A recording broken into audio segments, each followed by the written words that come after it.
Hi everyone, welcome back to my channel PMP with you. We are back with another PMP video today. And this video, it's all about the PMP exam. Yes, this is about the new version. So today I'm going to talk about a new discussion on the exam content outline, why it is important. Exam content is the most important text you must read before you face the PMP exam, because in this document PMI directly says what they expect from the candidate to know to pass this exam. So let's briefly look at the past of the PMBOK and the content outline, how these two versions have transformed over the years. So first we are going to look at the PMBOK, the PMP content outline, and the PMP exam change, a brief history on that. So the PMP exam changed in 2009 August, then again 2011 August, then again 2013 August. So as you can see, there's a gap interval about 2 years in each change, and then again with a bigger gap, 2016 January exam change once again, and then with a shorter gap in 1.5 years time in August 2017 there was a slight change once again, and then we are facing the latest change in January 2nd 2021. That is the latest change of the PMP exam format. And when you look at the PMBOK guide, I'm not going back to the version 1, but I'm going to talk about starting from version 4 because that's where I got my hands on. So 4th edition was released in December 2008, and then the 5th edition 2012 December, and then the 6th edition 2016 December. So as you can see, 4-year gap there, 4-year interval in between PMBOK guides, and the latest version we are expecting it to be released any day right now, maybe this month or the next month. We'll get hands on to the PMBOK 7th edition. And the content outline, I have seen 3 changes in there when in my time. So 2011 August, and then 2015 June, and then the latest change happened on 2019 June. That's what the PMI site says. If you know a change afterwards, if you have seen any release, any plus document from PMI afterwards, please do comment down in the comment section, because the latest I found on the PMP content outline was on 2019 June version.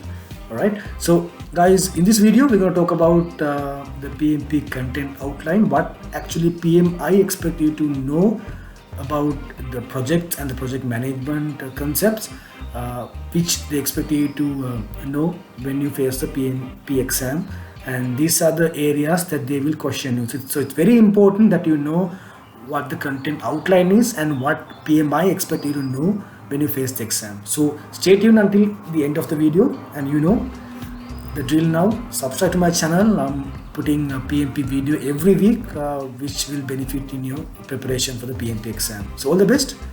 We'll see you at the end of the video.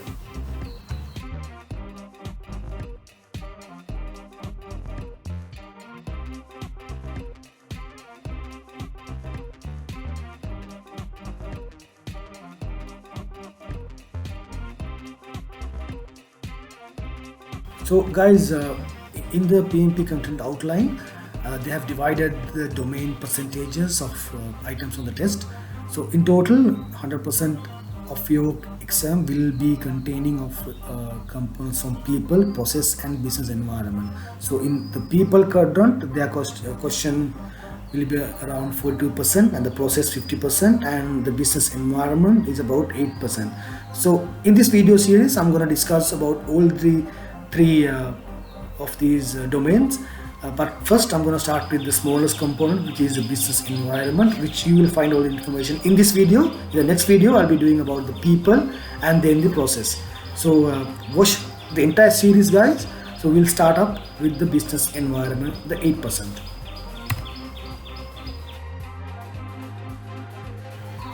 So the 8% of the business environment has 4 different tasks in the PMP content outline. Task number 1 is plan and manage project compliance. Task 2, evaluate and deliver project benefits and value. Task 3, evaluate and address external business environment changes for the impact on scope. Task 4, support organizational change.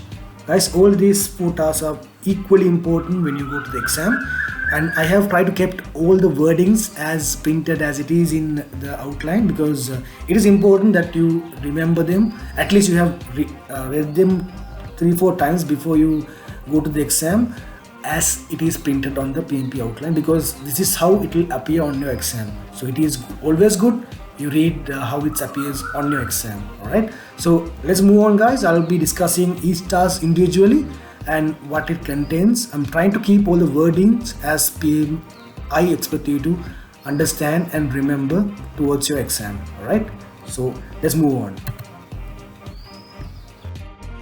The task 1, once again, the plan and manage project compliance. So these are the areas that you need to remember under task 1. So first you need to know the confirm project compliance requirements. It could be security, health and safety, or regulatory compliance. So these compliance, it could be different to business, environment to environment. So you need to make sure that you know when you enter a particular segment, you know the compliance behind that particular industry. So if it's in the security industry, if it's the health and safety industry, or the regulatory compliance could be different in the industry to industry. So you should know these industry compliance and the requirements when you step into a particular project in that particular segment. All right, the next one is classify compliance categories. So you need to know, you should be able to classify the compliance into categories. You should be able to weight each category in certain weightage and treat them how it needs to be treated. All right, and then they determine the potential threats to the compliance. So the compliance are not meant to break. You need to make sure that you safeguard your compliance. So you need to determine what are the potential threats which could impact on the compliance. So you need to make sure as a PM the steps you need to take to make sure that you protect them, right? And use methods to support compliance. So it's the similar pattern. As you protect the compliance, you also need to support the compliance, make sure that those compliance are practiced during the execution of the project. Okay, so that is something that PMI expect you to practice as a project manager. So that is what they're testing during the exam. And then analyze the consequence of non-compliance. Right, so you need to show the negative effects on if you're not adhering to compliance. So you need to show the negative effects, and you need to know that you can reflect during the exam that you as a project manager, you know how to react when the compliance is not met. Right, and then determine necessary approach to action to address compliance needs. So risk, legal are very good examples. So compliance need could be risk, it could be a legal requirement. So you need to make sure that you have taken necessary actions, the approaches to meet those compliance needs. Right, and then the final one, the measure the extent to which the project is in compliance. Right, so same thing, once again, you need to make sure your project, the project that you're managing, is going according to the compliance in that particular segment, in that particular area of work, in that particular area of industry. You need to make sure that is following the specific given compliance requirements that your project is meeting. All right, so that is what the task 1 is expecting you to know in the exam. Plan and manage project compliance. You should know these areas. If you know these areas, you are good to go to the exam. So make sure you read them and understand them. It's not memorizing all these factors, but it's good that you know and understand. This is what the PMI is expecting you to do during your exam. All right, this is one the PMI expect you to practice during a given scenario based question. Let's say they have taken up a compliance based question and they expect you to practice according under these tasks. Okay, so you need to tackle the question, you need to look at the question from the perspective of this background. All right, so that's the key here. So that's why you need to treat these tasks as it is printed on the PMI outline. Then only you can answer the question as it is, and you can easily eliminate the wrong answers, because these, when you know and understand these particular compliance requirements, it's very easy to eliminate the wrong answers and end up with the correct answer. All right, so let's move on to the next one. Task number 2 is evaluate and deliver project benefits and value. This is like you should know how deep is the water before you step into the water, and you should know what you will achieve if you swim across. Okay, if you don't know what you will achieve if when you swim across, no point that you step into the water even. So this is, you understand all the benefits out of the project before you step into the project, right? So you need to make sure not only understanding is important, you document them properly. So whenever somebody asks, whenever a compliance, whenever it is required, you can submit these are the benefits of the project. All right, so listing benefits is not important, you need to measure them as well. So you need to create a measurement system where you can verify whether you have achieved that benefit or not. Right, it has to be a system you can timely measure your benefits, and it has to be very valid against the project goals. All right, so you need to create a system where you can verify your benefits whenever you want to verify them. All right, and then evaluate the delivery options of the demonstrate value. This is like creating an exit plan where when you achieve benefits you exit, or when you, this is where you give a value to the project, this is where you measure the project. So you need to create delivery options to demonstrate the value. All right, and then appraise the stakeholders of value gain progresses. So this is like you need to value, if you have delegated the task, you need to value whenever they achieve their goals, whenever they meet the measurement system to verify the benefits.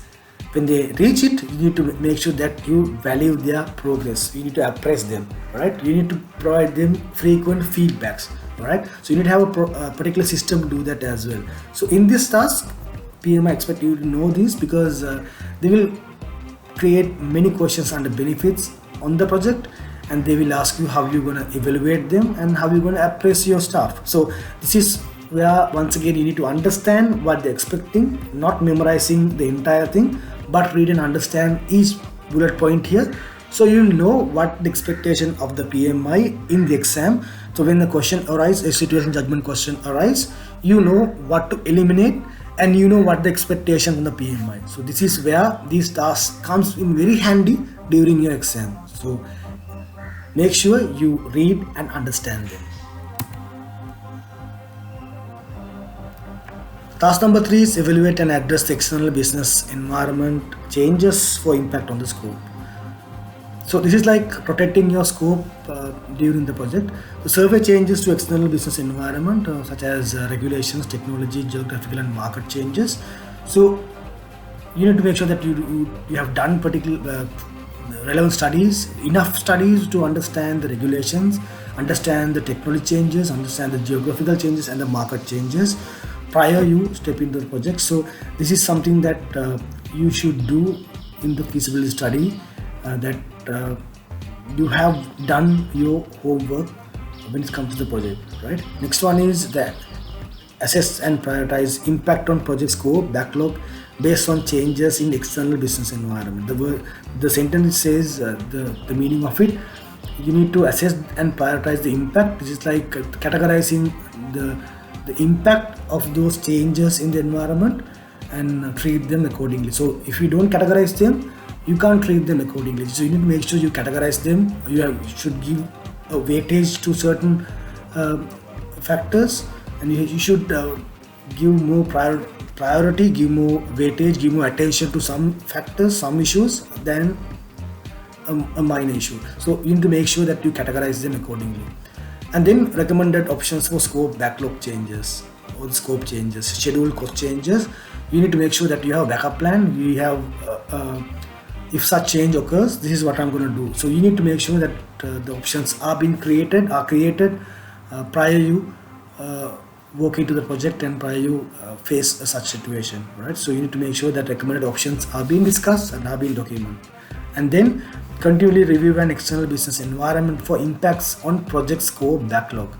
So it's not enough that you do the research prior to the project, you do all the documentation prior to the project, you set all the measurements prior to the project, because these changes could happen at any point of your project. So you need to make sure you continuously review the external business environment. If the task, there are plenty of tasks, the project is so vast, you need to make sure you appoint certain people to make sure that they go through, they are kept alert on the changes on the environment. So this is all about you control whatever the risk you can't control the risk, but this is you getting prepared whatever could happen in the environment, and you are getting prepared yourself for the project perspective. So that is the expectation of this task. So make sure once again you read and understand this task, and when you understand the task, it's very easy to ask the questions in the exam rather than memorizing everything. All right. And now the final one, task 4, support organizational change. So in here you first need to understand the culture that you're working in, specifically the people that you're working in, because some people may have very strong cultural backgrounds. Strong in the sense they might not agree with the project that you're working in, but they are the recruits. So it could be a situation could arise during the project. So you need to assess the cultural effect on the project and the culture that you're working in. So the people comes first, and then the environment, the country that you're working in, they could have specific traditions. So you need to understand all these, and you need to make sure that you are aware of these before you step into the project, and then evaluate the impact of the organizational change to the project and determine the required actions. So you need to understand what this could bring to your project, the culture could bring to your project. This is what you evaluate here, and then at the same time you need to make sure that you evaluate the impact of the project to the organization and determine the required actions. So in these two, first you need to make sure that you analyze the impact to the project, and you need to analyze to the environment from the project. So both you need to analyze, and you need to have a thorough understanding of these two factors. Then only it will make your life easy when you're working in the project. Okay, so this is very important to understand when you go into the exam, because these are the areas that they can create many situational questions, because these are the areas that could go very vast, could go very complicated. They can create many complicated questions from these areas. Okay, so it's very, once again, it's very important to understand what the task says, not memorize, because memorizing will not help you, but understanding will definitely help you to eliminate unnecessary answers, unwanted answers, the wrong answers in the exam, and easily you can end up with the correct answer if you understand the task very well. All right, so that's about the business environment. This ends today's video, business environment on the project PMI content outline.